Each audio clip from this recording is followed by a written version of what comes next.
tool that can be used in that way.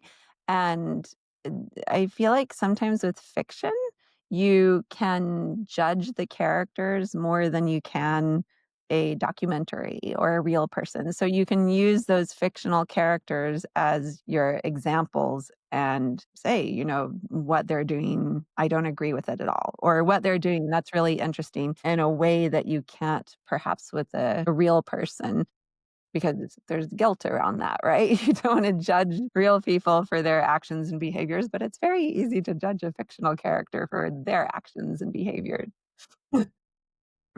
We all are gonna die. We all are gonna die. We all are gonna die. We all are gonna die. Why don't we help each other prepare for it? Without death, there could not be life. I'm talking about end of life conversations, conversations about the end of life.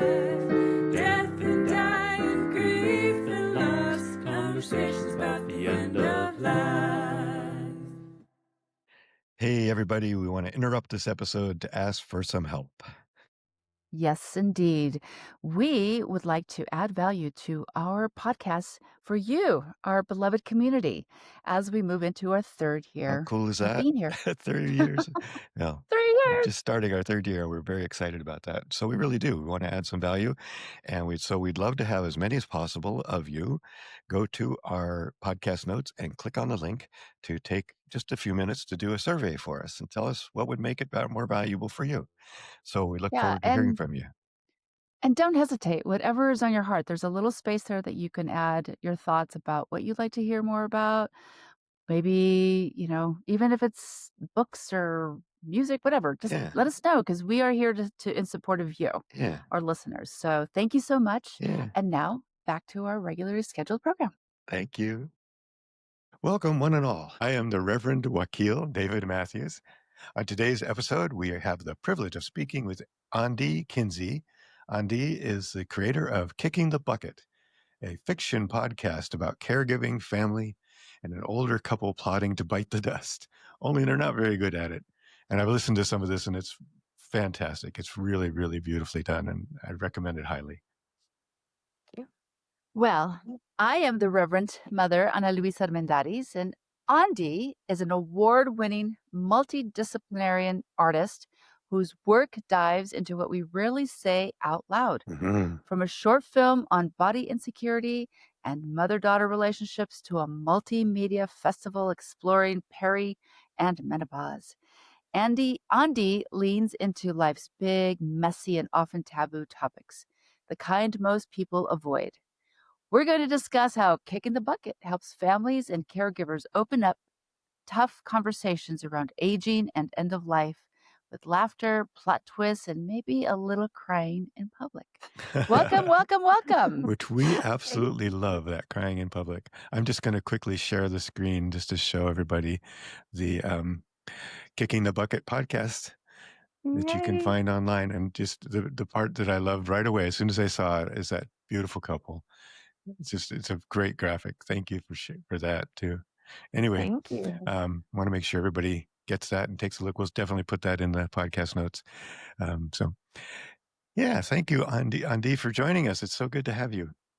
Thank you. I'm very, very excited to be here. And we were talking earlier about, I feel like I'm joining such illustrious company, and I feel very honored to be part of the company. Yeah, that's how we feel. Everybody we meet just blows our minds, and it's such a growing and loving community. So really appreciate you being here. We like to kind of, I guess, set the bar, if you will, and just kind of hear from everybody. When did you first become aware of death or end of life yourself? Yeah. Yeah. So, my dad was in family practice. So I grew up, he also worked in the ER. So I grew up with this, conversations about death and dying and blood and guts and injuries and like all of these things were fair game at our dinner table. So I was never uncomfortable around the idea of it, but I would say that it didn't really hit home for me until I was I wasn't, it was family pets. There were 4 of us, 4 kids, and I somehow had the unlucky ability to always find the pets when something had happened to them. So I Oh. came across them when they were injured or dying or dead. So that seemed to be my lot in life. I also did a lot of reading, and I was really into all of the spunky redhead adventurous girls like Anne of Green Gables and Annie and Pippi Longstocking. So they, of course, were all orphans. So I became, I think at the natural age, it's a development, right? An age development when we start to connect ourselves to the wider world. Mm. And um, at that point, it was somewhere around 7 or 8 or 9, I became super, super terrified that my parents were going to die overnight, right? Mhm. And I remember I couldn't go to sleep unless I went into their room before I could go to bed and said, "Good night. I love you," because I was so terrified that something would happen to them overnight. Mm. And then I would go to bed, and then I'd have to make all sorts of barters with the powers that be. If I do this XYZ before I go to sleep, then they're gonna be okay. Mm. Um so it was more so than an a specific incident that happened to me. This kind of speaks to my storytelling background. It was the stories and Mhm. the imagining and the potential of what could happen that was more powerful, than anything that did happen in real life to me. So it was in that kind of age range of 7, 8, 9. Wow, yeah, yeah. That's great. I love that way of thinking about it, just sort of and especially since you're bringing us storytelling and, yeah, for that to kind of been the way things came to you. That's beautiful. Yeah. I would say that having pets or animals be part of your initial introduction to death and dying Mhm. means that I have this unhealthy relationship with movies where animals die. I get really traumatized. And a little way my sister is like that too, because if you get to listen to Kicking the Bucket, there is a dog in the story. Mm. And at the end, I was coming to the ending and I was like, well, should the dog die? And my sister said, no, you can't let the dog die. If the dog dies, everyone will hate you forever. They will never want to listen to the story ever again. I was like, yeah, I know you're right. Okay. No. Yeah. Oh, yeah. I My kids love it. hate movies that the dogs die, every Yes. time, or the pets. They're like, "Why? Why? That's not okay. Mhm. That should not be allowed." Yeah, I agree. So, Andy, as you moved from the awareness that, dying is happening around you, how does that story link up to who you've become now? Oh, yeah. So, um, the dying weirdness, I think that contributed to my super large imagination. So, I did continue in the arts, did theater, film, and now this audio storytelling. And in terms of death and dying and just what we were kind of comfortable with in my family, it you know, I sometimes joke that I wrote it because I could not have the end of life conversation with my parents, Mm. and that I needed a story to start the conversation, to help start the conversation. That, of course, was actually before I really knew how hard it is to have that conversation. So, Yeah. I didn't realize it. I didn't realize that there's this whole giant system in place that makes death and dying so complicated in the United States. So, Yeah. I kind of stepped into it from this more human aspect. My mom always talked about end of life autonomy, and she has a story that she shares about my grandmother that will be familiar to anyone who has Alzheimer's or dementia in their family. Mhm. Mhm. She was at a checkout, checking out at a store one time with my grandmother who had already entered. She was probably I guess, in the middle stages of Alzheimer's at this point, and they'd gone shopping. And the checkout person looked at my grandmother and said, "Oh, is this your daughter?" referring to my mom. And my grandmother turned around and looked straight at my mom and said, "No, well, she's somebody's daughter, but not mine." And so, that is Yeah. like that Yeah. that's like my mom laughs about it. We all laugh about it. Mhm. But and she didn't take it personally. But as my grandmother's disease kept on becoming more and more debilitating, my mom knew that my grandmother would not have wanted to end up like that, and Right. she always knew that she would not want to end up like that either. So, she's been regaling us with tales of Hemlock Society, like all these Right. like all these things for many, many years, she's like, "I'm gonna do this. I don't want to end up where I don't know all of you." So, that, of course, is kind of seeped into my conscious as well. Mhm. Um but then the story itself of kicking the bucket came about during the pandemic. So Mhm. we were separated from our aging parents, and as all of us were separated from our aging parents, and or most of us. And at the time, our lieutenant governor in Texas was saying things like the grandparents would be willing to sacrifice themselves for the state of the economy. All these things that made society value our elders much less than I Yeah. think at any point in my living history. Mm. And so that was kind of playing in the back of my mind. And then shortly after that, women started to lose bodily autonomy in Texas as well.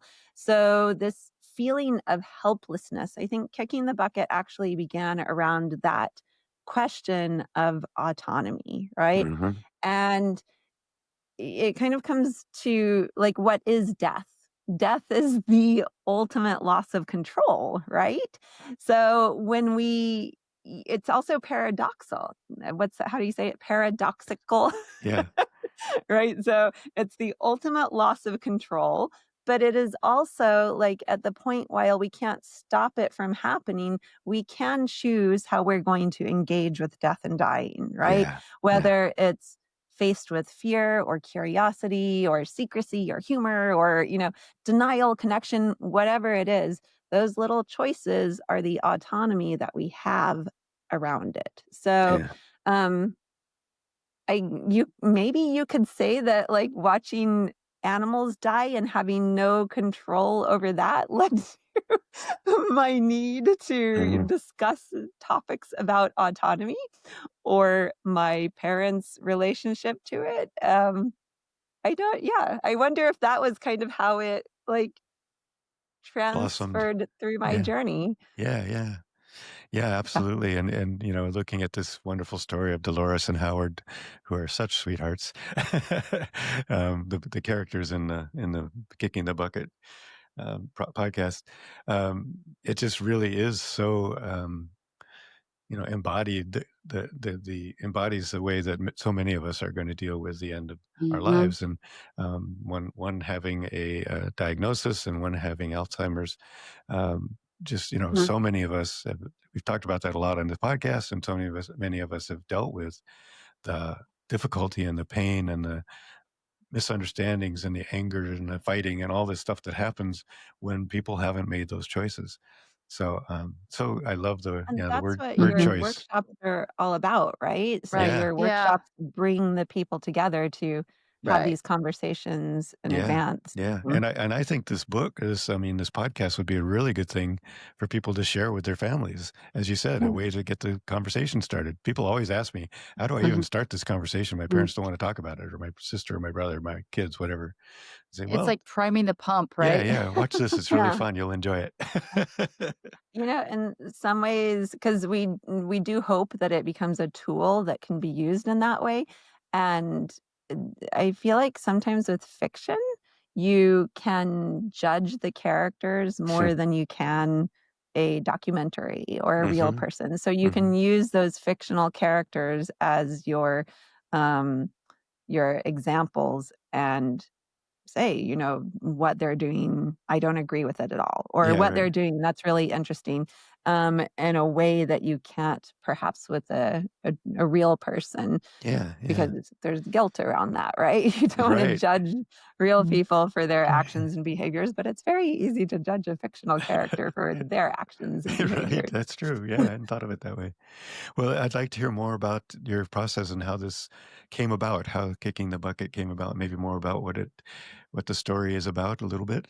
Not too much, we don't wanna Yeah. ruin it for people, Okay. but Well, you mentioned a little bit about it at the beginning, so Mhm, that's a good introduction. It is an audio it it's fiction podcast, so we're listening to a nonfiction podcast right now. So, fiction podcasts are fictional stories. Sometimes they're called audio dramas. It is a limited series, so there are only 8 episodes, 9. It's a choose your own ending. So technically, there are 9 episodes, but you may only listen to 8 of the episodes. The story is about family caregiving, like you mentioned earlier, and these 2 older adults, Dolores and Howard, who both have terminal illnesses, so they've decided to take charge of their own deaths, only they're not very good at it. So when we think about fiction, not that many people are familiar with the idea of these new fiction podcasts. Some of them are taking the style that we've done with this series of it's kind of like a movie for your ears. So Mhm, we have designed an entire beautiful soundscape around it to help you imagine what they're doing, where they're going, how they're moving in the space. Perhaps mhm, even mhm. you can feel them looking at each other, giving each other a look. So Right, right. it's this really kind of intimate listening experience. I mentioned that I come from theater and film, and this is a new medium that is different from both of those other mediums, but I Mhm. think in some ways that it allows the audience to be way more participatory Yeah. than some of these other mediums. Mhm, I say that because in film, we often say the story has 3 lives, right? You have your life during pre-production before it goes into production. That's the writer. The writer wrote it, and that's the life there. Then it goes into production, and you have all of these things that kind of can affect the story in terms of cost or time or all of these other issues that come into play.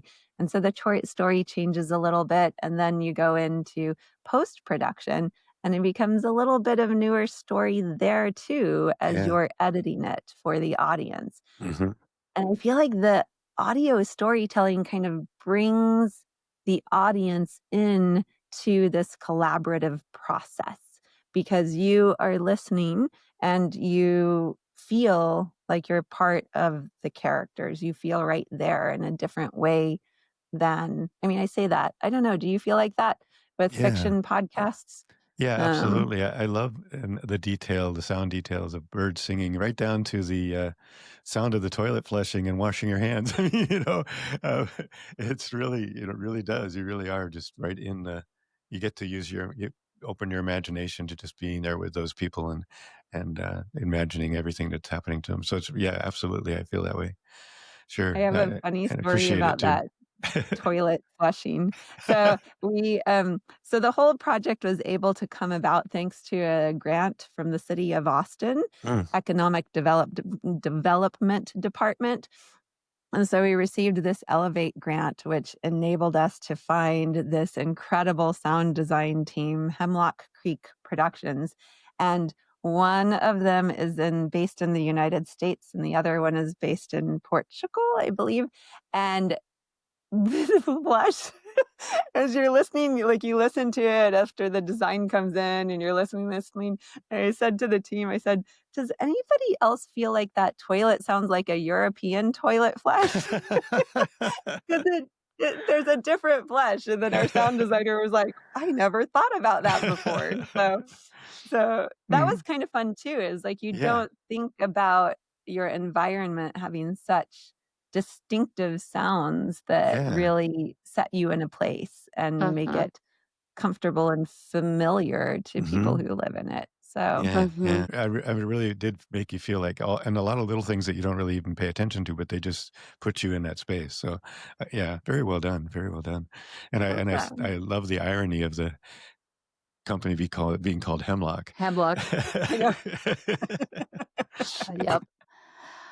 So, Andy, what are the biggest challenges you face with doing this audio drama out in the 21st century? Or with Let's people as see. Or result. people accepting the Yeah, stories, yeah. yeah. So it is, you know, th- fiction podcasts are fairly new. I mean, we've had radio dramas like around from a long time ago, but we kind of lost our knowledge of this as a medium. Mhm. So we're familiar with audiobooks, we're familiar with interview style podcasts, but when we come to this fiction podcast, it's a new medium. And within this medium, they've found that very specific genres do the best. So we're talking thriller, horror, comedy. In fact, I did a fellowship at Sundance, and they did not even list drama as a genre for fiction podcasts. And I said, "What about drama?" And they're like, well, nobody really like, no, people don't really listen to drama." And so it's like, okay. So I first kind of created a, niche genre, like this dramedy genre. Mhm. So that's a niche. Talking about death and dying is a niche as well. So I've like also a limited series. So you're not like constantly putting content out. So I kind of made the niche of a niche of a niche with this project. So, finding listeners is one of the hardest things, like how Sure. you get it out there to people. Um, but as part of the grant that we received with the city of Austin, they required an in-person event along Mm. with it. So, necessity is the mother of invention, right? So I was trying to figure out how to have an in-person event for a podcast, and I came up with this idea of listening clubs. Mm. And the idea was that we would listen to one episode as they were released, and then have an expert facilitator and guide us in a conversation So about that cool. episode afterwards. Mhm. So we did this, and I had a great team. We have our producer, Dana Wing Lau, and then our listening club producer, Chloe Carcamo, and then Kiara McCarty was pushing it out there on all the marketing channels. And we had a great partnership with the library. Our Mm. librarian here in Austin, who connected with us with some other branches, she said, if one person walks out of there moved or changed, then it's a success. Yeah. So they also were one of the places that were not afraid to have these conversations. Mhm. So Mhm. we had approached some senior activity centers, we had approached some retirement communities, and a lot of the resistance that comes from there is, "Oh, death, dying, we're not interested." Mhm. And so it's been hard to kind of present it more Uh, as this is thinking about the things in advance so Mhm. that you can actually get it all taken care of so that you uh-huh. can live your life, right? Yeah. Uh-huh. Uh-huh. Um, so that I would say has been the most challenging. It remains to be seen if it was a good idea or not. We'll find out. Time goes on. It's Yeah. Maybe gonna it be a was great idea. You're gonna be ahead of your time. You know, in like 10 years, there'll be so much drama, I what know. is it? Dramedy. Yeah. Fiction And they'll go podcast that back you and say, "Andee was the the queen, the They're like, beginner." OG. that Yeah. one person way back She's then. she's the OG of this. Yeah. So I feel like we just those, we get it early. We hit it earlier than we Yeah, that's before people great. are like, "Oh, that's a thing." And are It those seems still natural, ongoing? doesn't it? I mean, I feel like even these interview podcasts are very dramatic. Like It you're can like be. sitting there so intimately connected to the people that you're listening to. You feel like Mhm. you're Mhm. right there. Mhm. Mhm. Yeah. So Mhm. it Yeah. seems like people would be interested. We'll see. Okay, How I'm gonna how hold you to it. 10 years from now, I will Okay, say. we'll check in. Guess what? If That's our right. podcast is still going, we've got 10,000 podcasts, we'll call you back and say, "Come on back and talk again." Yeah. We're listening next. So Yes. so are those ongoing still, the groups, or did that just end at the You after 8 know, episodes? we're trying to find a model that can work. I'm working with 2 occupational therapists and end-of-life doulas Hmm, to design a facilitator's guide that could be used by anyone to start these conversations similar to your conversation that you had with Monica at the beginning of September is when it mhm, went up about your values, right? You were talking about the values. So yeah, Mhm. using the story to help perhaps discover those values Mhm. mm, Mhm. and creating a model that could be used by communities or educational institutions or other Mhm. organizations. So we're kind of planning that right now. Huh. Also, it's out there, so it's not like anybody can't go, especially end of life doulas, people working in the space. It's not mhm, like they can't go, oh, hey, go Mhm. listen to this, yeah, yeah, Mhm. Mhm. and see what you think. We've been entertaining the idea like you guys do about online, like an online listening club that could happen. Mhm.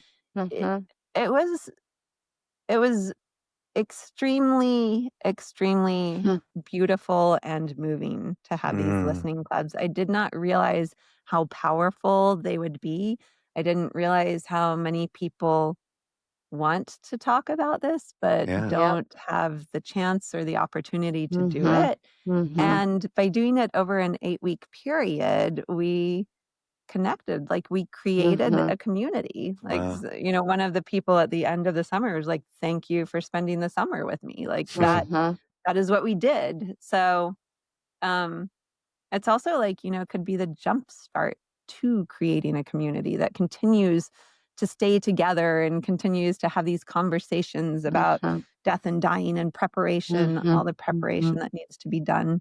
yeah, I think that you should continue with a theater piece too and, like, kind of sculpt this Mhm. into a theatrical piece so that you could launch it out there too, so yeah, Yeah. I could see that. I would go to that theater piece. yeah, definitely. Yes. Yeah, and Yeah, I've and then definitely I always want theater where you can have a conversation with the audience afterwards. yeah, So you exactly. could do Yeah, that and then yeah. yeah, Well, if you go to a comedy club then, and that way you could have a lot of, back and forth with the audience, because that's where, you could really tap into the visceral reactions of people. sure, Yeah. yeah, Yeah, yeah, yeah, yeah. Because I work with youth and Shakespeare, and so part of the scripts that I adapt are very interactive. Yeah, yeah, yeah. Like, yeah, through the whole thing, they're talking to the audience and then, doing the verse and then talking to the audience. So, nice, I that's, like, one thing that I love is, like, collaboration. So, mhm, I mhm, think that that's really, an important part of any sort of project, right? Is you collaboration and play, like, yeah, that's brings the humanness together. yeah, And yeah. Yeah, and right? and and we get to laugh and have fun. That's what I love too about this thing. It's really lighthearted and yet, yeah, it's a deep subject. And it seems like to me too, it's certainly something that I will. The question I get more often than not is, how do I even begin this conversation with my, Mhm. with folks? And I think one of my answers is going to be this, Go listen. Yeah. send this out. Yeah, and Can I be a really, Yeah. Thanksgiving challenge, like, you're yeah. driving on your road trip, like, just listen to it on the road trip. Yeah, Exactly. We'll Mhm. so talk about it Mhm. at dinner. yeah. Uh, It's funny, I was speaking with another end-of-life doula who, um, works in this field and still cannot get her mother to have that mhm, conversation. mhm. It And I'm happens. like, It's normal. I yeah, It's it's it's even like the with cobbler's children have no shoes kinda thing. Yeah, yeah, it exactly. really is. And I think the only reason that we've kind of made another step with my parents is because of this. So they Mm, came to Mhm. the listening clubs. They were there. Um, Huh. and my dad did joke. He was like, "I didn't like being the your example or your guinea pig for all the like, I would say with my parents this.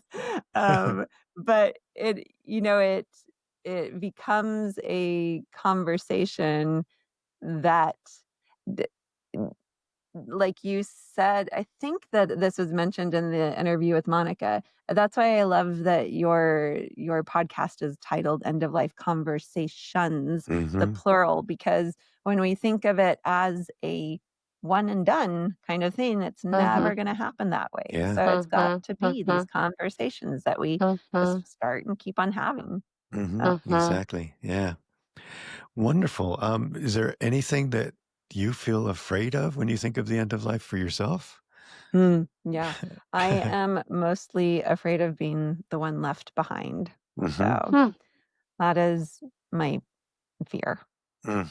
Hmm. Hmm. Uh, Yeah, our last guest we just talked to, we spoke about one of her favorite authors and friends, who mhm. is probably in his 90s now. Trying to remember his name, Irv Yolin. Yalin, Yeah. Yalin, yeah, Yeah. who was a psychotherapist and his wife died, and the last 3 years or the last few years of their life they wrote a book together. Or the last part of their life they wrote a book together, Uh, and yeah. they'd been together 67 years, right? And so just this sense of, yeah, that both she and him talking about what's my life going to be like if you're not in it, yeah. So Mhm. I really do relate to that on many levels. So yeah, that's an important thing to think about. And it's something you can think about how you want to treat that, how you want to be with that with your family and what you want them to know, right? Yeah. Yeah. It's Yeah. here's the thing. I'm gonna really mix it up right now, but Yeah. a year ago, I was at a bunch of teenagers gathering with parents, Mhm. and Mhm. I was talking to, I think somebody brought up sex and it's coming up, and oh my Mhm. God. Mhm. And this person said, I don't know what to say. Like, what am I going to say about sex and safety and all this? And I'm like, our kids are 16 and you've never talked about it? Right. And I Yeah. literally said that to her, and I was like, Yeah.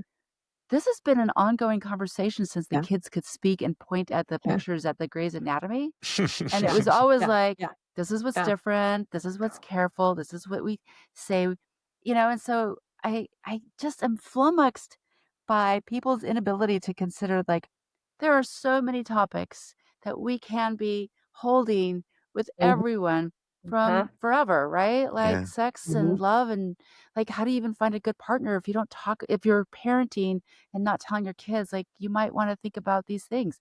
When you Yeah. die, when I die, when the pet dies, like, I just don't understand. Like, Yeah. what are Yeah. Yeah. people Yeah. talking about? Like, I don't, what? Yeah. Yeah. Yeah. Yeah. Yeah. I'm s- Yeah. I'm s- We're I'm we're a shocked. little we're a little different, maybe. I Yeah. I mean, know.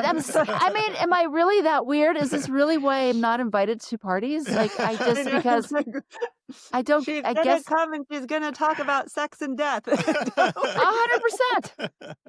And Yeah. white supremacy. And white supremacy. Easy Yes, peasy. Let's yes. talk about it. Not, Can't have her. Can't have her. No. Yeah. I know. Yeah. I once heard somebody say that. No, it was a friend who told me. She's like, I always talk with my son about sex in the car when he's in the yeah, back and I'm in the yeah, front. So you don't have yeah, to look at each other. So we yeah. can think of, like death the same way, right? Yeah. Mhm. Well, and that's actually a psychological piece. I've learned that any conversation that you have, if you're talking to a Mhm. male, it is better received as in their, if they're side to side, Side to side. right? Yeah. So you walk together or you're in a car. Yeah. So I talk to my son a lot as I'm driving him too. But Yeah. with Yeah. women, they want to be facing each other so that we could, like, really get Yeah. that connection. But again, Yeah. it's like, all these conversations should just be really normal. Mhm. Like, Mhm. because there's it's not a one and done, like Yeah. you said.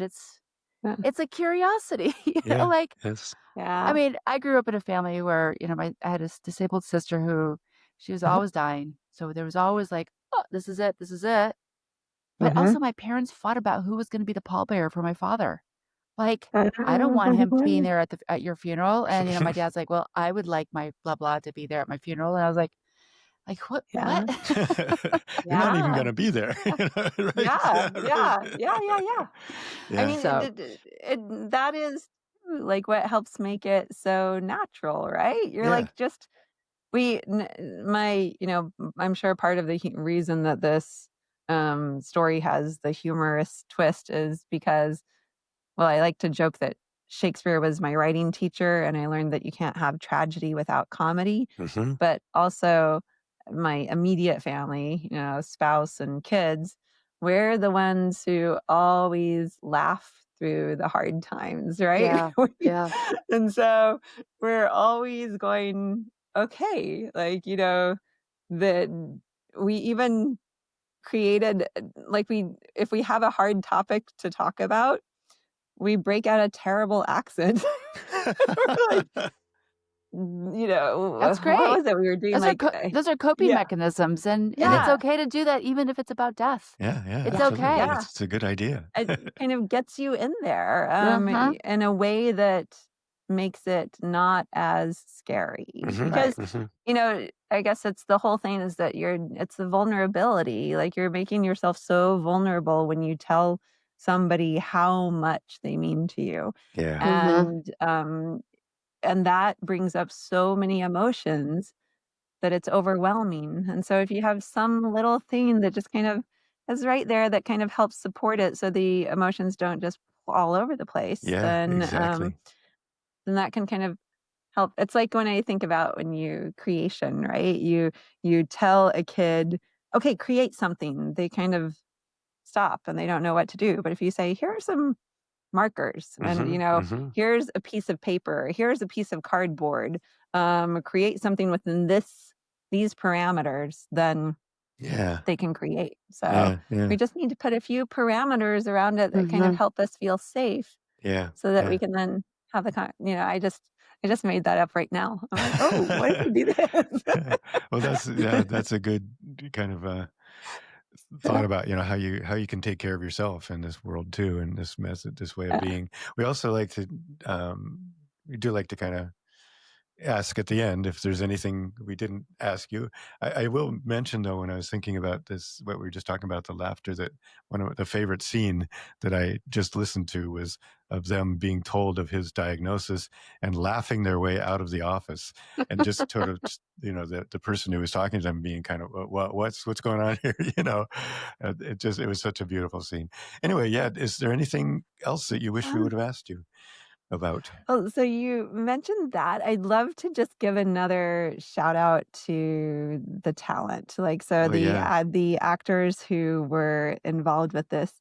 Mimi Strum played Dolores, and Richard Gartner played Howard, and we had a large contingent of other actors to play the other characters. Richard and Mimi were both part of the table read, Mm, so we were able to have additional rehearsals. The theater background, I love the rehearsals. yeah. So they were able to kind of come into the recording with so much backstory. Like, they were part of some of the changes that we made, and they just enveloped the characters in a way that I had never imagined that they could be. And it was so moving to have them make the words come alive, Yeah, they do a but they beautiful job. also were, like, sitting there. We were recording in studio for them. We had some people who were recording remotely as well, but they were right next to each other and everything. You could feel that connection with the 2 of them. So, Mm, um, I'd I was so lucky that they came into my life to be part of this project, and Richard is actually 92 years old now, so Wow. wow. it was, like, a really fun thing to Wow. have him be there. Mhm. He's been a performer, and the team has been incredible. This has Uh really been a pleasure. I can't wait to finish the podcast and share it with more people, and Oh, you know what? You just brought up what I wanted to say. I good. just wanted to iterate, like, this whole, idea of the choose your own ending. Oh, yeah. So it's you can't do that in an audiobook format, and Yeah.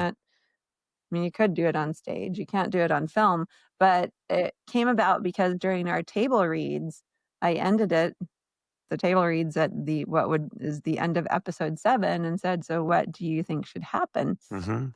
Um, and literally half the people wanted it to go one way, like following Dolores and Howard's path and idea, and the other half were like, they need to talk to the kids, they need to talk to the Hmm. family. So Mhm. I was left with these 2 ideas, and, because it was such a very, literally half and half. I was like, "Well, maybe I should do both," and my Hmm. producers are like, "Yeah, do both. Maybe do 3 endings," and I was like, "No, no, no." Woo! So they became 2 different endings. They start out the same, and then they diverge, and really, like, that was such a gift too because I love them both now. I Yeah, love yeah. both of those endings. I love what they both bring up and what they both do, Mhm. and I would never have explored the other ending if I did not have people say, "Communicate." Like, it's Yeah. all about communication. So, Great. I'm probably gonna have to listen to yeah. both of them. So, you too can choose your ending, or you could listen to both, which Yeah. That a is lot of such a like people do. a junior high kind of thing, like choose your ending. And honestly, we could choose our own ending. That's right. Yeah, we Yes, get to do it that, all right? comes back to that because Mm. no one death or dying It's the same. circumstance is the It's same as all unique. anybody else. Yeah. That's right. So, we're all unique. So, Well, yes, you thank sent you. us these quotes. Do you want to read those, or would you like us to? You should probably read them because you're the Shakespeare person. Okay, so, this comes from Hamlet, Shakespeare's Hamlet. Shakespeare is a big part of the story, Mhm, because mhm, Dolores is a retired Shakespeare professor. It kind of pulls from my, experience with Shakespeare. So, I love this quote that Gertrude, Hamlet's mother, says to Hamlet when he is very upset and stressed about his father's death, murder. mhm. And she looks at him and she says, "Do not forever with thy veiled lids seek for thy noble father in the dust. Thou knowest 'tis common. All that lives must die, passing through nature to eternity." Hmm. And I love that quote Yeah. I because Perfect. Beautiful. we yeah, it's a are. great one. All Yeah. that lives must die. Yeah. We Yep. pass through nature to eternity and Yeah. whatever's Yeah. next. Well, Yeah. thank you so much. We really appreciate your time, and I can't wait to finish. And I'm sure a lot more people will. At least I'm going to push it around a bit. So, Yeah. I'm gonna Thank get you it so much. started. yeah, yeah, Excellent. Thank you so much. yeah, And I look forward to Oops. talking to you again soon. yeah. And we'll let you know when this is live. So, thanks so Yeah. much. Take care. Thank Awesome. you. Thank you. Bye-bye. Bye bye. Bye. Bye. Bye. Bye. Thank you for joining us today. Please stick around after the credits for our afterthoughts, and it helps our numbers if you stay until the end. We want to thank my children, Nate, Vivian, Nina, and her fiance Asher, for the excellent opening song, and a special thanks to our awesome editor, Sam Zemke, who is also a guest on our podcast. You can listen to him on Season 4, Episode 5. Also, thank you to Charles Heaston, the composer of the original music you are listening to now. And of course, thanks to you, our audience, and all of our amazing guests. Please come back next week for another great episode. Share this with your friends, family, and community. We hope you will subscribe and follow us on YouTube, Facebook, Instagram, Blue Sky, and Substack. Each guest's additional information will be found in the podcast notes. And of course, if you have a good end-of-life story to share, please reach out. We are always eager to hear from you. Oh boy. Oh boy, something else to think about and do. Go listen to a podcast drama. Yeah, what a great idea. Dramedy on podcast. I And love it. And yeah, yes, just what I've listened to so far is wonderful, wonderful. Well done, beautifully done. I, You I can can't really wait to hear listen. the energy between the couple. They're Mm-hmm. so fun together. So yeah, she made that point that they kind of fell in love, or they were, they totally embodied the Yes, characters. the So characters. yeah, I am just so delighted that people are so creative and can continue like lifting up what is important in a myriad of ways. exactly. Yeah, yeah. So wonderful. Yeah, so everybody should listen, and Yes, next one will be another excellent opportunity to meet more wonderful people. So come back. absolutely. All right. Take care. And adios. Adios.